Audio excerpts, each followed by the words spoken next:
L'entretien que vous allez voir a été réalisé lors de la 45e édition de Cinéma du Réel entre Vadim Dumèche, réalisateur de la base, et Olivia Cooper-Adjian, membre du comité de sélection du festival. Bonjour Vadim, alors je crois que vous avez commencé à réaliser la base, ou en tout cas à travailler sur ce projet il y a assez longtemps, il y a quelques années, dans le cadre d'un projet de recherche doctorale. Est-ce que vous pouvez nous raconter un peu comment vous êtes arrivé finalement dans cet endroit-là? Est-ce que c'était dès l'origine le projet de s'intéresser aux chauffeurs de taxi, ou est-ce que c'est par d'autres voies finalement que vous êtes arrivé dans ce lieu? Merci Olivia, bonjour. Et c'était en fait pendant les études de master en arts et politique que j'ai découvert cet endroit. C'était un ami qui faisait une recherche sur les transports publics qui m'a typé sur l'existence de cette base parce qu'il savait que je m'intéresse au microcosme de travailleurs, le vie des travailleurs, mais aussi leur place dans des dispositifs socio-économiques plus larges. Et bien sûr, la base encapsulait parfaitement tout ça. Et c'est pendant le travail sur ce projet et surtout les dispositifs de co-création documentaire qui s'est créé avec des années que ma pratique était très influencée et ça m'a mené de concentrer aussi ma recherche doctorale à la co-création documentaire. Et donc vous avez eu l'impression que ces personnes qui travaillent sur cette base pouvaient être des co-créateurs qui allaient avoir beaucoup de choses à raconter, j'imagine. Oui, ben, à l'époque, je faisais des études de sciences politiques, de philosophie politique. Et c'est dans ce contexte que j'ai pensé beaucoup sur les politiques et les économies de représentation, mais aussi des racines coloniaux, des pratiques documentaires. C'est un peu avec cette background que je suis arrivé à la base. Je voulais faire une intervention qui ne soit pas appropriatrice, une intervention qui pourrait offrir aux gens qui participent dans le film une certaine puissance d'agir. Et surtout parce que j'ai commencé la recherche de cet endroit et de repérage en 2015 et tout s'est déroulé dans un contexte de grands discours sur l'ubérisation et l'appropriation des savoirs et numérisation des métiers. C'est comme ça que tout a s'est mis ensemble pour créer un dispositif participatif. D'accord. Et donc quand vous êtes arrivé sur la base, comment ça s'est passé? Comment est-ce que vous avez commencé à rencontrer les personnes? Est-ce qu'il y a eu une réticence peut-être à vous accueillir? Oui, oui, bien sûr. Bah, la base, c'est un vrai melting pot, comme on dit en anglais. Il y a un kaléidoscope de cultures, des communautés, des communautés issues de migration, de plusieurs vagues d'immigration en France. Et bien sûr, qui ce sont des communautés qui se sont senties plusieurs fois mal représentées, mais représentées. Et surtout, dans le contexte d'arrivée de VTC et des guerres médiatiques VTC-taxi, il se sentait encore plus vulnérable. Et comment dire, suspicion, hein, bien sûr, était aussi sur moi. Il y avait des chauffeurs qui pensaient que je suis un espion, que je suis un agent de police. Mais il fallait faire avec. Je comprenais très bien que je fais une intervention dans un microcosme à laquelle je n'appartiens pas. Et du coup, il fallait faire très lentement, très doucement. J'étais toujours très transparent sur mes intentions. J'ai commencé juste de cohabiter sur cet endroit avec les chauffeurs, d'y aller presque quotidiennement, passer du temps avec eux, manger, faire du sport, discuter. Et petit à petit, les gens savaient que je suis un cinéaste et j'ai un projet du film sur cet endroit. Et j'ai laissé plutôt les gens de graviter vers moi, plutôt qu'aller les rechercher. Et petit à petit, j'avais une communauté des gens autour de moi qui sont aussi devenus mes amis. avec qui je pourrais justement lancer un processus participatif de co-création, de co-écriture et de co-tournage de films. Il avait bien sûr des personnes emblématiques de cet endroit, un peu les légendes de la base, qui j'ai approché directement. Mais avec certains d'eux, ça a pris minimum 3-4 années qu'il était d'accord, avant qu'il était d'accord de participer dans le projet. Du coup, il fallait... Le temporalité, il n'était pas du tout la même quand dans des autres tournages dans lesquels je participais. Parce que du coup, vous avez commencé à tourner en... Non, vous êtes arrivé en 2015, mais vous n'avez peut-être pas commencé à récolter des images tout de suite. Combien de temps ça... Quelle était la durée finalement? Si, c'est pour ça aussi que le projet a commencé de se dérouler avec les smartphones, parce que j'avais pas de l'autorisation d'être dans cet endroit, et il s'agissait d'aller à l'aéroport de Paris, un endroit très surveillé. Du coup, je pouvais pas y amener une caméra, je pouvais pas y amener une équipe, et j'ai commencé juste de repérer les premières images avec mon téléphone portable. Et petit à petit, avec la pensée de créer un dispositif de tournage qui soit congruent avec le sujet, je me dis, mais en fait, le téléphone portable, c'est parfait parce qu'il est à la fois au cœur du sujet dont on parle, la transformation de leur métier. À la fois, c'est un outil que tous les chauffeurs disposent. Et c'est un outil qui est très très approprié pour les démarches participatives, parce que c'est à la fois un outil de captation, mais aussi un outil de visionnage. L'usage est très intuitif. On peut aussi travailler en distance parce que c'est des appareils connectés. Et c'est comme ça que le smartphone a été mis aussi au cœur de ce projet. Et du coup, qu'est-ce que vous leur proposiez comme... Enfin, qu'est-ce que vous leur disiez en fait pour qu'ensuite ils tournent des images qui allaient pouvoir être intéressantes pour le film? Est-ce que c'était liberté totale, ou est-ce que vous les orientiez d'une façon ou d'une autre? Est-ce que c'était... J'imagine que ça dépendait peut-être aussi des personnes.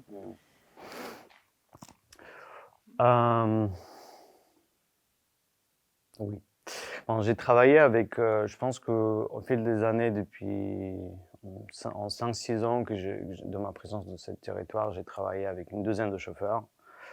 On les voit tous dans le film. C'est soit des personnages principaux, soit des personnages de soutien, soit des petites apparences dans le film.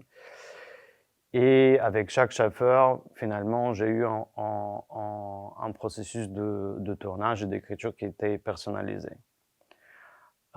D'abord, il fallait voir quelle est leur maîtrise technique de l'appareil même, quel est leur monde de référence cinématographique et audiovisuel, et comment ils s'approprient les pistes d'écriture que je propose pour cet endroit.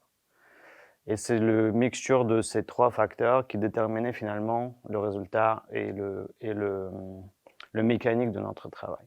Il y avait des chauffeurs qui ont pris l'autonomie totale et qui ont filmé toutes seules, à la base, à l'extérieur de la base, comme par exemple le personnage principal Ahmad, qui a même tourné les voyages au Maroc, des choses très intimes aussi dans sa vie à l'extérieur de la base.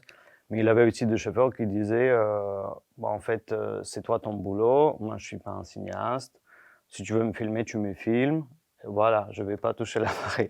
Du coup, il fallait faire avec. Et il avait des chauffeurs qui étaient plutôt dans un démarche d'archivage.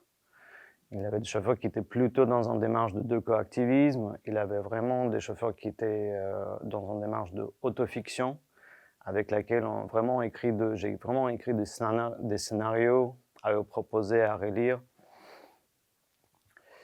Et oui, finalement, parfois c'était très déstabilisant parce que les matières étaient très très hétérogènes, mais oui, il fallait faire confiance à cette démarche et de se dire que la richesse que je vois dans des roches qui sont produites par les chauffeurs et avec des chauffeurs, finalement, on va justifier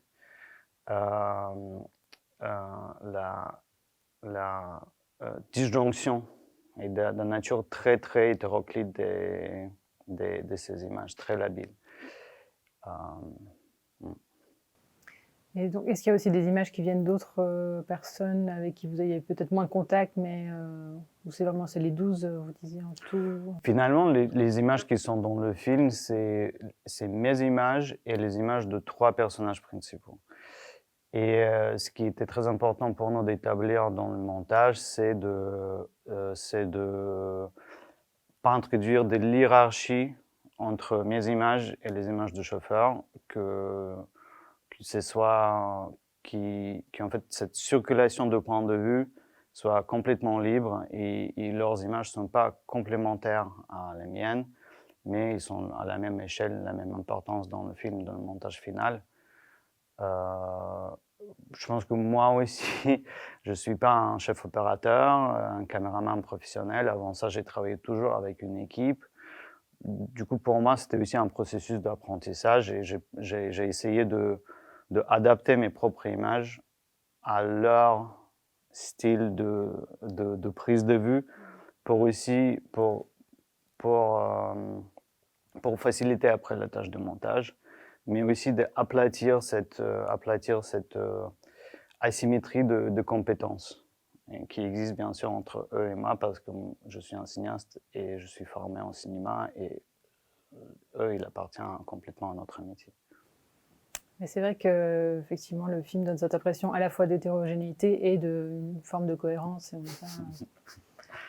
on n'a pas l'impression de voir forcément de différents filmeurs, mais c'est plutôt les personnages finalement qui ressortent que la façon de filmer qui devient quelque chose de toute façon très vivant tout le long. Et du coup, alors combien vous avez accumulé de matière avec tout ce processus Beaucoup de matière. Beaucoup de matière parce que dès que le dispositif a été lancé, et surtout avec les chauffeurs qui travaillaient en autonomie, ben, on ne pourrait pas le contrôler. Je suis pas sûr, mais je pense qu'il s'agit des centaines des heures de rush. Et finalement, moi et la monteuse de projet, Clara Chaput, qui était avec moi depuis le début, depuis le premier tournage en 2015. On a pris plus qu'une bonne semaine de monter le projet. On avait de la chance d'être accueillis par le Centre de création documentaire de la périphérie à Montreuil et d'avoir aussi cette liberté de prendre du temps et de bien vivre avec cette matière.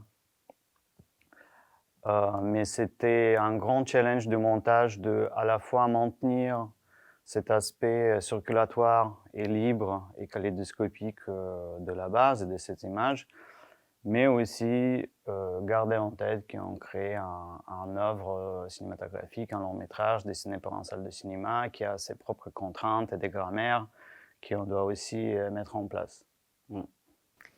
Et donc, est-ce que vous avez commencé déjà à un peu prémonter au fur et à mesure, c'est-à-dire à déjà faire un tri des images dès que vous les receviez pour celles que vous n'aviez pas filmées vous-même? Oui, on a essayé plusieurs méthodes de catalogage. C'est intéressant parce que finalement, il s'agit aussi d'un archive de cet endroit, d'un empreinte, premièrement, de cet endroit en certains espace-temps historique. Et finalement, ce qui marchait le mieux, c'était un peu le principe je ne sais pas trop comment ça s'appelle en français, mais on se disait qu'on a une vase, et dans cette vase, on pose toujours d'abord les grandes pierres, après les plus petites pierres, et puis on met du sable, et comme ça, la vase s'est remplie. Et les grandes pierres, c'était le mouvement général narratif et chronologique du film. Il y a les choses très objectives comme le déménagement de la base, par exemple, le mouvement d'une ancienne base à la nouvelle base, il est là. Ou ce mouvement d'une vie communautaire très riche vers une dystopie, un peu de société de contrôle et automatisation. Ça, c'était là aussi, ça c'était les plus grandes pierres. Puis des petites pierres, c'était plutôt les pistes narratives de personnages principaux. qui venaient rentrer dans l'arche chronologique. Et tout de suite après, des apparitions des autres chauffeurs, des micro-éclipses d'histoires qui apparaissent comme ça dans le film, mais qui viennent tous aussi de soutenir l'arche narrative générale. Il y a bien sûr aussi les travelling qu'on a tourné pendant la pandémie Covid-19, qui vient chapitrer du film et soutenir aussi ce mouvement général vers une certaine dystopie. Et du coup, est-ce que vous aviez aussi beaucoup de propositions d'images qui étaient extérieures? Vous en avez parlé un petit peu, mais que certains protagonistes filmaient aussi beaucoup à l'extérieur. Et est-ce que là, dans le film, c'est quand même beaucoup, on voit quasiment que la base, à quelques exceptions près, et ça produit quelque chose aussi d'une atmosphère très spéciale, parce qu'on a l'impression que tout le monde est un peu enfermé dans cet endroit où on ne fait qu'attendre. Donc je me demandais si vous aviez quand même eu peut-être envie à des moments d'intégrer plus de l'extérieur, ou est-ce que c'était assez clair Oui, c'était une grande question aussi qu'on s'est posée. C'est vrai que la base, moi je le voyais toujours comme une sorte d'hétérotopie, un espace-temps qui est complètement ailleurs, qui est suspendu. Quand j'ai découvert cet endroit, j'y rentrais, c'était vraiment comme entrer dans une machine du temps, une capsule qui a rien à voir avec du monde extérieur. Et c'était un espace-temps très uni et très unique qu'on voulait reproduire aussi dans le montage, mais maintenir une sorte de hors-champ menaçant qui vient de l'extérieur. Par contre, comme c'est un film qui parle aussi de mobilité et de circulation, c'est un des sujets, dans tout cas comme moi je le vois, on a essayé de maintenir les films assez poreux pour que les spectateurs s'y retrouvent chacun et chacune comme ils sont. Mais la mobilité et les circulations dans cet endroit qui est immobile, dans lequel se trouvent les immigrants de tous les coins du monde, et qui est au milieu de circulation mondiale, au Roissy-Charles de Gaulle, c'était très important pour nous de mettre en relief. Et dans cette circulation physique, il y a aussi la circulation virtuelle par les images qui se met en place.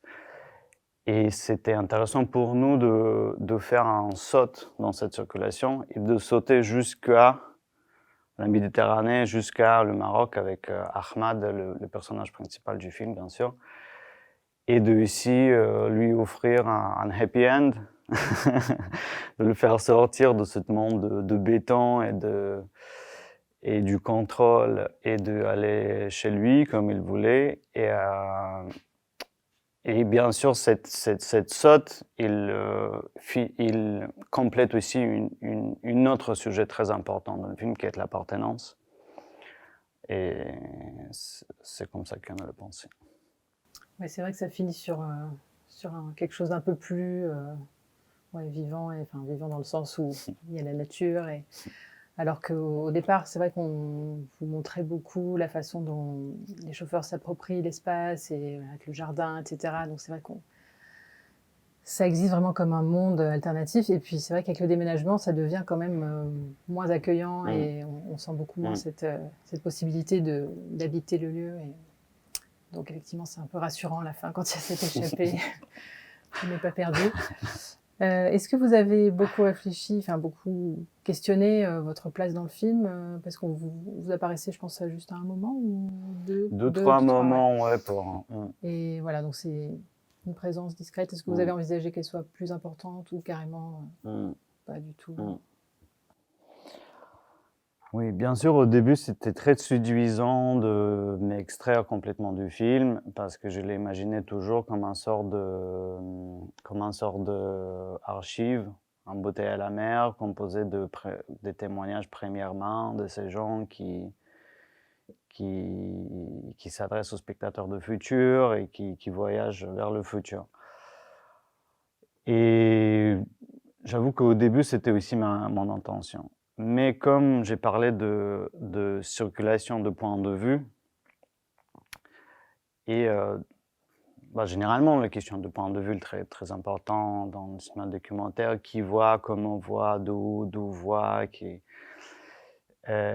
C'était important pour nous de situer tous les points de vue et ça, c'était pas possible sans montrer comment cette intervention s'est produite. C'est-à-dire, si on ne montrait pas le réalisateur qui vient sur cet endroit, il confie la caméra à un des personnages, le téléphone à un des personnages, et faire d'ordre dans toute cette circulation, c'était très très compliqué. Et du coup, il fallait dévoiler le dispositif pour amorcer cette circulation et pour qu'il soit cohérent et lisible aussi pour le spectateur. Et surtout, quand on a le fait et qu'on a laissé de me rentrer dans le film, on a aussi redécouvert la relation entre moi et le chauffeur qui était très intéressante, très émotionnelle et qui aidait aussi à créer d'une émotion et du sentiment dans le film. Oui, puis effectivement, ça donne une sorte de transparence qui est assez bienvenue, je trouve, voilà, qu'on ne se demande pas, mais d'où sortent ces images, puisque c'est quand même un petit peu glissé dans le film. Ouais. Et je me demandais au niveau du montage aussi, comment vous avez vécu le fait de, du coup, faire ce choix des images, puisque peut-être qu'aussi les personnes qui filmaient avaient des envies. Est-ce qu'elles vous ont dit, par exemple, cette scène, j'aimerais beaucoup qu'elle soit dans le film Est-ce que vous avez discuté aussi à cette étape-là? Oui, le montage, bien sûr, c'était le plus compliqué dans le dispositif de co-création parce que quand j'étais sur le terrain, comme je disais, je pourrais me permettre, parce que j'étais autonome, de créer une autre temporalité de relation avec les chauffeurs de taxi, avec les participants du film. J'avais tout le temps ce qui est dans ma disposition et j'étais pas pressé de produire des résultats. C'était vraiment juste de la cohabitation, de la processus de penser, partager avec eux. Mais cinéma, c'est aussi une industrie et qui s'est produit par un processus de chaîne de valeur qui est professionnalisé et spécialisé. Et à un moment donné, on doit prendre les images et leur passer dans cette tube pour qu'elles arrivent jusqu'à l'écran. Et là-bas, il y a beaucoup plus d'autres gens qui sont engagés. Et c'est vrai que tout ça, pour moi, c'est croise tous ces enjeux économiques, c'est croise dans le montage. C'est là où les images de cette personne se détachent de ces personnes, les personnes deviennent personnages, et bien sûr qu'on apporte ces images selon les besoins du film. Tout au début, quand on a commencé le montage avec Clara, on n'osait même pas faire un couple. Quand on était confronté aux images de Ahmad, on se disait, mais en fait, c'est comment est-ce qu'on peut imposer des critères de lisibilité à ce qu'il fait? Parce que parfois, Séroche, il était très illisible, très flottante, mais super belle en même temps. Mais finalement, il fallait quand même agir et de commencer de couper. C'est très violent, mais il fallait commencer de couper. Au début, je faisais du visionnage avec tous les chauffeurs. On faisait des visionnages ensemble, on regardait leurs rushs. Du coup, comme ça, j'ai guidé un peu leur mise en scène, mais sans trop imposer, sans trop changer leur style et leurs envies. En montage, il y avait certains chauffeurs qui ont vu le processus de montage et quand il s'agissait des choses sensibles, on les enlevait. C'était le cas avec un des personnages principaux du film. Mais finalement, c'est dans le montage qu'on voit les limites des pratiques participatives parce que finalement, les images étaient remédiées par une équipe professionnelle pour devenir un produit qui fait partie du marché audiovisuel. En tout cas, on espère que cette circulation des images va se poursuivre avec la circulation du film. J'espère Et aussi. merci beaucoup. Merci Olivia.